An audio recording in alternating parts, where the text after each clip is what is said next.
पर ममनुआ फंड्स लेने का इल्जाम साबित हो चुका है। इलेक्शन कमीशन के 3 रुकनी बेंच का मुतफिका फैसला सामने आ गया है और 21 जून को दलाइल मुकम्मल होने के बाद फैसला महफूज किया गया था।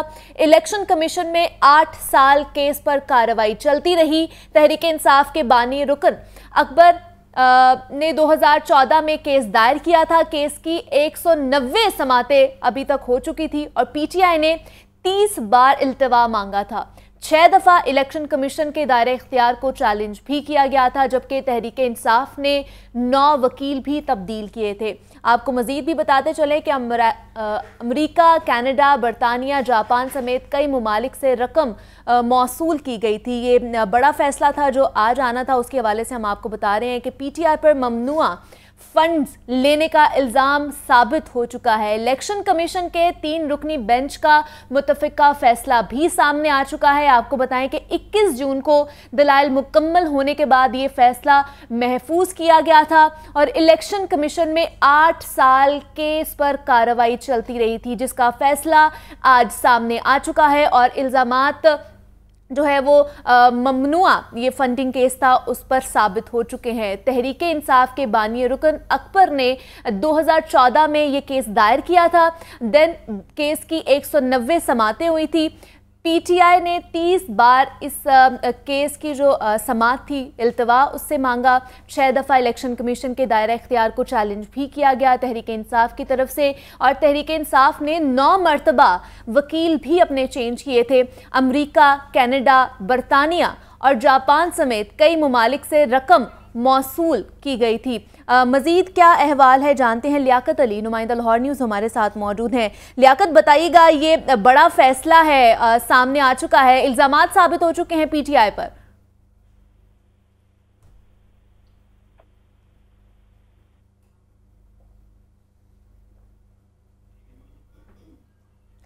लियाकत से दोबारा से राब्ता बहाल करने की कोशिश करते हैं। ये बड़ा फैसला है और जिसके बारे में आपको बता रहे हैं, पीटीआई पर ममनुआ फंड्स लेने का ये इल्ज़ाम साबित हो चुका है। इलेक्शन कमीशन के 3 रुकनी बेंच का मुतफिका फैसला सामने आ गया है। मजीद इस फैसले पर रोशनी डालने के लिए लियाकत अली हमारे साथ मौजूद हैं। लियाकत, बताइएगा, इस फैसले के हवाले से इल्ज़ाम साबित हो चुका है पीटीआई पर।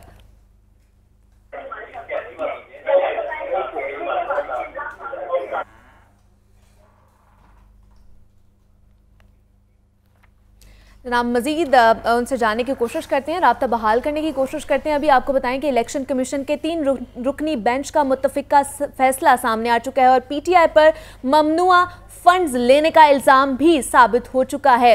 अखलाक अहमद बाजवा साहब हमारे साथ मौजूद हैं, उनसे जानते हैं। अखलाक साहब, मुझे बताइएगा, पीटीआई पर इल्ज़ाम साबित हो चुका है, मजीद क्या फैसले में सामने आया है? जी बिल्कुल, इस हवाले से तहरीक इंसाफ को इलेक्शन कमीशन की जानिब से जो है वो बाकायदा तौर पर जो नोटिस है वो जारी कर दिया गया है और पीटीआई पर ममनुआ फंडिंग का इल्जाम जो है वो भी साबित हो चुका है। चीफ इलेक्शन कमिश्नर ने ये जो फैसला है ये मुतफिका तौर पर उनका ये कहना था कि ये मुतफिका फैसला है और पीटीआई ने 16 बैंक अकाउंट जो है वो छुपाए हैं और पीटीआई की जानिब से जो ममनुआ फंडिंग थी वो साबित हो चुकी है। पीटीआई ने आरफ नकवी से फंड जो है वो लिए हैं। मुतफिका फैसले में मजीद कहा गया है कि पीटीआई ने 34 गैर मुल्कियों से फंड लिए हैं और पीटीआई की 8 अकाउंट्स को तस्लीम जो है वो उसने खुद किया है। और इस हवाले से चीफ इलेक्शन कमिश्नर का मजीद कहना था कि पीटीआई ने 13 अकाउंट्स को जो है वो इलेक्शन कमीशन से पोशीदा रखा है और इस हवाले से हम जो है वो तहरीक इंसाफ को नोटिस जारी कर रहे हैं। और अगर इस केस की तारीख के हवाले से बात की जाए तो 14 नवंबर 2014 को पीटीआई के बानी रुकन अकबर एस बाबर ने इलेक्शन कमीशन में पीटीआई ममनुआ फंडिंग केस दायर किया था और इस केस की 190 से ज्यादा समातें हुई और इस दौरान तहरीक इंसाफ ने 30 मरतबा इल्तवा मांगा, जबकि तहरीक इंसाफ ने 6 मरतबा इस केस में इलेक्शन कमीशन के दायरा इख्तियार से बाहर होने की दरख्वास्तें भी जो है वो दायर की। इलेक्शन कमीशन ने ममनुआ फंडिंग की जांच पड़ताल के लिए मार्च 2018 में एक स्क्रूटनी कमेटी जो है वो कायम की और स्क्रूटनी कमेटी ने 95 इजलास जो है वो हुए, जिसमें 24 मरतबा तहरीक इंसाफ ने इल्तवा मांगा। स्क्रूटनी कमेटी ने 4 जनवरी 2022 को हतमी रिपोर्ट जो है वो इलेक्शन कमीशन में जमा कराई, लेकिन स्क्रूटनी कमेटी ने पीटीआई बैंक स्टेटमेंट से मुतल्लक 8 वॉल्यूम्स को जो है वो खुफिया रखा। इस हवाले से तहरीक इंसाफ ने दस्तावेजात में 13 करोड़ रुपए की रकम जो है वो जाहिर की और तहरीक इंसाफ अमेरिका, कनाडा, बरतानिया, Japan, Singapore Hong Kong, Switzerland, Netherland, Finland समेत दीगर ममालिक से फंड जो है वो मसूल हुए। फंडिंग से मुतल्लक दिए गए सवालनामे का जो तहरीक इंसाफ ने वाज़ह जवाब नहीं दिया और गैर मुल्की अकाउंट तक भी रसाई जो है वो इलेक्शन कमीशन को नहीं दी।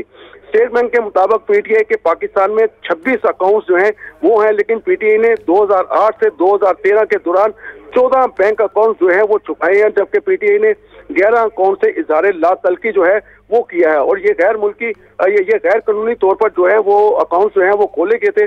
ममनुआ फंडिंग केस में पीटीआई ने 9 वकील तब्दील की है, जबकि 21 जून 2022 को इलेक्शन कमीशन ने पीटीआई को ममनुआ फंडिंग केस का फैसला जो है वो महफूज किया जा और जो आज जो है वो चीफ इलेक्शन कमिश्नर ने जो है वो बाकायदा तौर पर फैसला आज सुना दिया है और ये फैसला मुतफिका तौर पर आया है, जिसमें पाकिस्तान तहरीक इंसाफ पर जो है गैर मुल्की फंडिंग जो है वो लेने का इल्जाम साबित हो चुका है और इस हवाले से तहरीक इंसाफ को जो है वो बाकायदा तौर पर नोटिस जो है वो जारी कर दिया गया है। जी ठीक है, अखलाक साहब आप हमारे साथ ही मौजूद रहिएगा। लियाकत अली ने भी हमें ज्वाइन कर लिया है। लियाकत साहब बताइएगा इस फैसले के हवाले से आपके पास क्या क्या अपडेट्स हैं?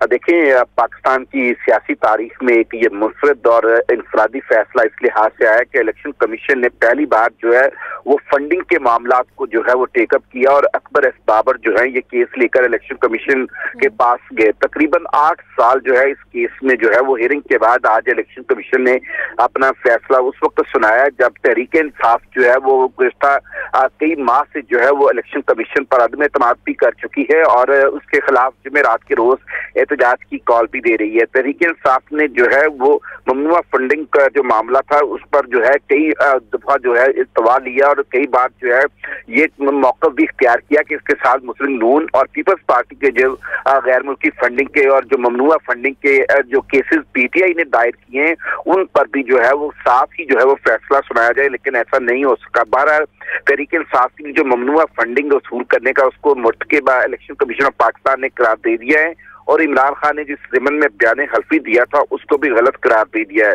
इलेक्शन कमीशन ने तहरीक इंसाफ को अब नोटिस भी जारी कर दिया और अब मामला जो है वो आगे की तरफ बढ़ेगा।